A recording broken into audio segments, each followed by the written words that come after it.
श्री अर्जुन राम मेघवाल। श्री अर्जुन राम मेघवाल। धन्यवाद।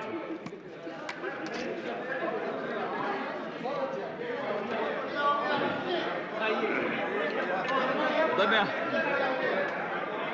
थोड़ा house order में लाइए, मैं शुरू कर रहा हूं। Please please please please please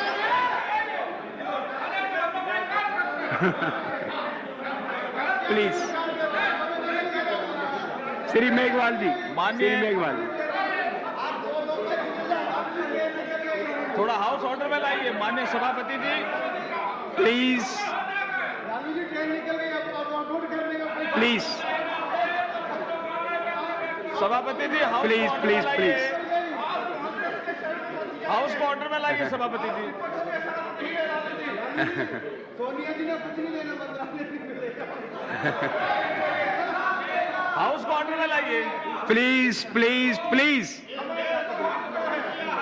please please please. हाँ, yes, Shri Meghwal ji, only Meghwal ji speech will go in proceeding. Please Ajnala साहब, अजनाला साहब, धन्यवाद। अजनाला जी तुसी ते बह जाओ घट तो घट। सभापति जी, तुहाडे वास्ते वखरा टाइम रखे हाँ। सभापति जी, सबसे पहले मैं दिनांक 13 मार्च 2012 को एक तारांकित प्रश्न संख्या 1 जो हमारे माननीय सदस्य श्री A.T. नाना पाटिल जी द्वारा पूछा गया था, और उसका विषय सूची ये थी कि कृषि व्यवसाय पर और माननीय कृषि व्यवसाय पर ये इतना घोर अन्याय क्यों हो रहा है, लोग कृषि व्यवसाय क्यों छोड़ रहे हैं। इस पर माननीय कृषि मंत्री सरदीप पवार जी ने जो जवाब दिया, और उसमें हाउस में थोड़ा ये हुआ कि इस पर चर्चा कराई जाए, इसके लिए माननीय अध्यक्ष जी ने आधे घंटे की चर्चा स्वीकृत की। उसके लिए मैं सबसे पहले मैडम स्पीकर का बहुत बहुत धन्यवाद करना चाहता हूं आपके माध्यम से। सभापति जी, मैं ये कहना चाह रहा हूं कि विगत वर्षों में खेती किसानों के लिए लाभकारी कार्य नहीं रहा। भारत सरकार के NSSO की एक रिपोर्ट है, उसके अनुसार देश के 41% किसान कमाई का उचित विकल्प मिलने पर किसानी का कार्य, खेती का कार्य छोड़ने के लिए तैयार है। 41% ये बहुत बड़ा एक तबका है, बहुत बड़ा एक परसेंटेज है। इसका मुख्य कारण कृषि उपज का उचित मूल्य नहीं मिलना, खेती के काम में आने वाले जो इनपुट्स हैं, जिसमें खाद है, बीज है, पेस्टिसाइड है, उनकी कीमतों में लगातार बढ़ोतरी होना, डीजल, बिजली की कीमतों में बढ़ोतरी होना, और मजदूरी में भी बढ़ोतरी होना, और प्राकृतिक आपदाओं के कारण फसल खराब हो जाना।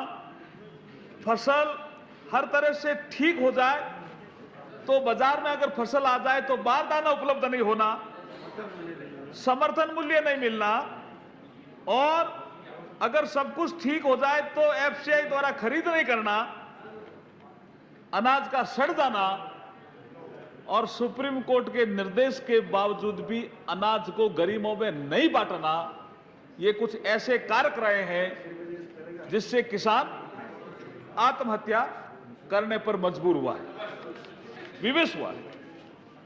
आत्महत्या के आंकड़े भी अगर आप देखेंगे तो मैं आपके माध्यम से कहना चाह रहा हूं कि करीब 2.5 लाख लोगों ने आत्महत्या की है। ये राष्ट्रीय अपराध रिकॉर्ड ब्यूरो का रिकॉर्ड बोल रहा है, मैं नहीं बोल रहा हूं। राष्ट्रीय अपराध रिकॉर्ड ब्यूरो ने 1995 से किसानों की खुदकुशी के आंकड़े भी दर्ज करना शुरू कर दिया, और आंकड़े बताते हैं कि 1995 से लेकर के 2010 तक, अब 2 साल के आंकड़े और आने बाकी हैं, यानी 16 सालों में 2.5 लाख से ज्यादा किसानों ने आत्महत्या की है। तो मेरा ये कहना है कि ये परिस्थिति क्यों उत्पन्न हुई। इस देश का किसान अन्नदाता है। इस देश में जब खाद्यान्न का संकट आया और ऐसा लगा कि हमें अमेरिका पे निर्भर रहना पड़ेगा, और इस देश के प्रधानमंत्री थे लाल बहादुर शास्त्री, उन्होंने किसानों को आह्वान किया कि ज्यादा उत्पादन पैदा करो, अन्यथा हमें अमेरिका की शर्तें माननी पड़ेगी। इस देश का वही किसान है जिसने लाल बहादुर शास्त्री की अपील को स्वीकार किया और इस देश को खाद्यान्न में आत्मनिर्भर बनाया, वही किसान है सभापति जी। इसलिए लाल बहादुर शास्त्री जी ने एक नारा दिया, जय जवान और जय किसान, और उस नारे पे अटल जी ने और जोड़ा, जय जवान जय किसान जय विज्ञान। फिर भी हम किसानों की दुर्दशा देख रहे हैं पिछले कई दशकों से, 4-5 सालों से तो दुर्दशा और विकट होती जा रही है। नीतियों में कहां गड़बड़ है, इस पे विचार करने की जरूरत है। आज भी देश की 62% जनसंख्या को आजीविका दे रहा है कृषि क्षेत्र। फिर भी जो हमारी नीतियां बनाई जा रही है, सभापति जी आप जान करके हैरान रहेंगे कि हमारी कोई राष्ट्रीय कृषि नीति नहीं है अभी तक। फ्रेगमेंटेड मैनर में नीतियां हैं, बागवानी मिशन हो जाएगा, कपास का कोई मिशन हो जाएगा, कोई राष्ट्रीय कृषि नीति हो जाएगी, लेकिन जो होलिस्टिक वे में राष्ट्रीय कृषि नीति आज तक नहीं बनाई हमने। 2007 में कृषि वैज्ञानिक MS स्वामीनाथन की अध्यक्षता में किसान आयोग बना, जिसने एक राष्ट्रीय नीति बनाई और संसद में पेश भी की गई, लेकिन वो आज तक लागू नहीं हुई। तो हमारी प्राथमिकता क्या है? हमारी प्राथमिकता किसान है या हमारी प्राथमिकता वो लोग हैं जो किसान को लूट रहे हैं? इस पे गंभीर चिंतन करने की जरूरत है। मैं एक चीज और आपको बताना चाह रहा हूं, जहां 1987 में सरकार कुल बजट का 1987 में सरकार कुल बजट का 27% कृषि पर खर्च करती थी, अब वह मात्र 5% ही रह गया कृषि पर खर्च करना। प्रायोरिटी कृषि पे घटी है और इसलिए सरकार किसानों के साथ पक्षपातपूर्ण रवैया अपना रही है। कभी कॉटन की फसल ज्यादा हो जाती है तो आयात निर्यात नीति ठीक न होती है, किसान परेशान होता है।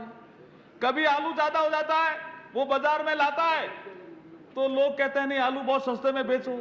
कभी टमाटर ज्यादा हो जाता है तो बोला टमाटर आप सस्ते में बेचो।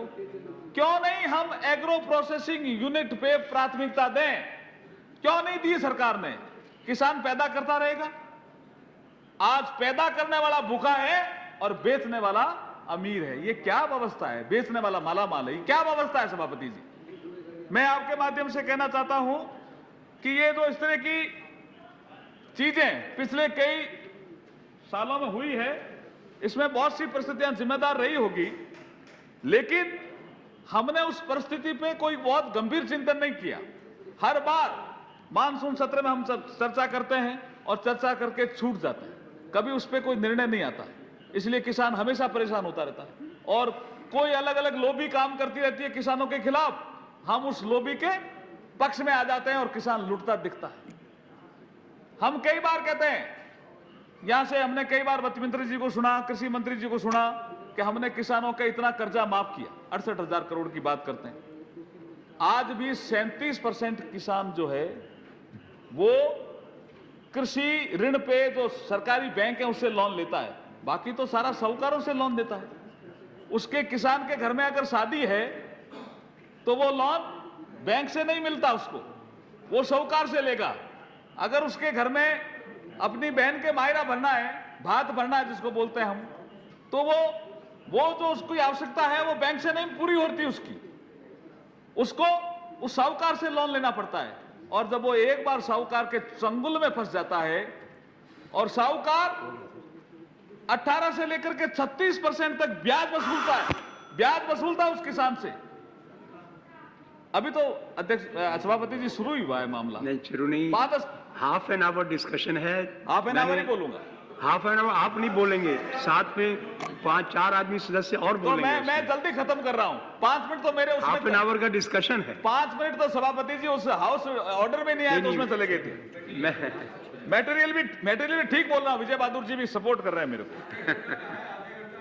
तो मेरी ये आपके माध्यम से मांग है कि आज कृषि कार्य में बदली हुई परिस्थितियों में उत्पादन में लागत मूल्य, बाजार व गुणवत्ता, प्रतिस्पर्धा, बिजली, सिंचाई, खाद, दवा, भंडारण, पैकेजिंग आदि अनेक जटिल समस्याएं हैं, उनका निराकरण करना आवश्यक है, क्योंकि भारत की 70% आबादी गांवों में रहती है और वो कृषि व्यवसाय पर निर्भर है। तो मेरे कुछ सजेशन है सभापति आपके माध्यम से, सभी किसानों के कर्जे माफ हो। ये नहीं जो बैंक से लोन लेता है, साहूकार से लेता, वो कर्जे कैसे जाएंगे, फिर अगेन वो आत्महत्या करेगा। और कई ऐसे किसान हैं, मध्य प्रदेश में झाबुआ के किसानों ने राष्ट्रपति को एप्लीकेशन लिख के दी, 17,000 किसानों ने कहा आत्महत्या करना चाह रहे हैं। पंजाब अपना आपको एग्रीकल्चर रिच स्टेट कहलाता है, यहां के भी कई जिलों के लोगों ने राष्ट्रपति को एप्लीकेशन दी कि हम आत्महत्या करना चाह रहे हैं। हमारे यहां राजस्थान में जिनके कुएं फेल हो गए, बैंक से लोन लिया और उनके 10-10 लाख रुपए बैंक का कर्जा हो गया, वो भी ये चाहते हैं कि हम आत्महत्या करना चाह रहे हैं। तो ऐसी सरकार होलिस्टिक पॉलिसी क्यों नहीं लाए कि जहां किसान की कोई गलती नहीं और वहां अगर फसल खराब होती है, कुआं खराब होता है, तो उसमें रिकवरी का सिस्टम ठीक करके किसानों के कर्जे माफ किए जाए। इसलिए सभी किसानों के कर्जे माफ हो। कृषि ऋण 4% की ब्याज दर पर हो, अभी क्या 7%, समय पर चुकाएंगे तो 4%। मेरा यह कहना है कि 4% पे ही मिलना चाहिए कृषि ऋण। कोई देश का अन्नदाता है, उसमें ये इफ एंड बट नहीं होना चाहिए कि अगर वो समय पे चुकाएगा तो। कई परिस्थिति आती है, शीतलहर पड़ जाती है, पाला पड़ जाती है, आप आपदा प्रबंधन में नहीं मानते हो, वो समय पे नहीं चुका सकता, परिस्थितियां उसके हाथ में नहीं रहती है। इसलिए इफ एंड बट नहीं होना चाहिए। कृषि ऋण 4% की ब्याज दर पे मिलना चाहिए। किसानों को सब्सिडी सीधे किसानों को मिले। कृषि के लिए बिजली की कोई कटौती नहीं हो। इंडस्ट्रियल एरिया के लिए, फैक्ट्रियों के लिए डेडिकेटेड फीडर होता है, बिजली कटती नहीं है, और किसानों की बिजली कटती रहती है। उनके लिए डेडिकेटेड फीडर क्यों नहीं हो सकता? उनके लिए भी डेडिकेटेड फीडर होना चाहिए। और इंडस्ट्री में होता है, तो जब इंडस्ट्री में होता है तो किसानों के लिए क्यों नहीं होना चाहिए? ये डेडिकेटेड फीडर किसानों के लिए होना चाहिए। नदी जोड़ो परियोजना लागू करके हर खेत को पानी दिया जाना चाहिए।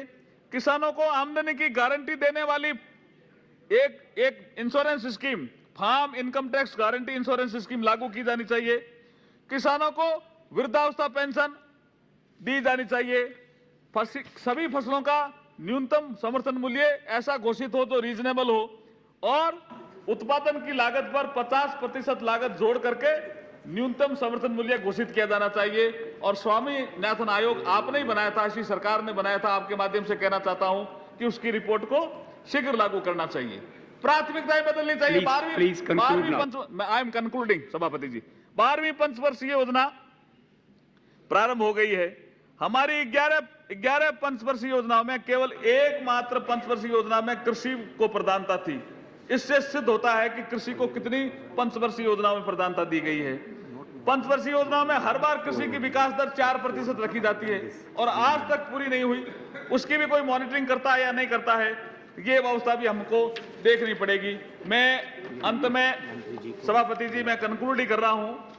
मेरा ऐसा मानना है कि सब्जेक्ट बहुत इंपॉर्टेंट था और मुझे बहुत बोलना था, लेकिन आपने चूंकि मुझे टोक भी दिया है, इसलिए मैं ये कहना चाहता हूं कि आज देश में क्या परिस्थितियां बनी है। डॉक्टर का बेटा डॉक्टर बनना चाहता है, इंजीनियर का बेटा इंजीनियर बनना चाहता है, आईएएस का बेटा आईएएस बनना चाहता है, वकील का बेटा वकील बनना चाहता है, लेकिन किसान का बेटा किसान नहीं बनना चाहता। क्यों? मैं आपके माध्यम से पूछना चाहता हूं कि किसान का बेटा किसान इसलिए नहीं बनना चाहता कि किसान की जो खेती है या किसान का जो व्यवसाय है वो प्रॉफिटेबल नहीं रहा। वो करीब 2-3 हजार रुपए प्रतिमाह कमाता है, तो वो किसान का बेटा किसान क्यों बनेगा? और अगर किसान का बेटा किसान नहीं बनेगा तो मैं सभापति जी ये कहना चाहता हूं कि ये देश भूखा हो जाएगा। बच्चे न्यूट्रेट हो जाएंगे, बच्चों को पूरा पोषण नहीं मिलेगा, पोषक नहीं मिलेगा। इसलिए अगर यही हाल रहा, एक शेर है सभापति जी, ये शेर है, यही हाल रहा तो दुनिया में भारत की कहानी क्या होगी?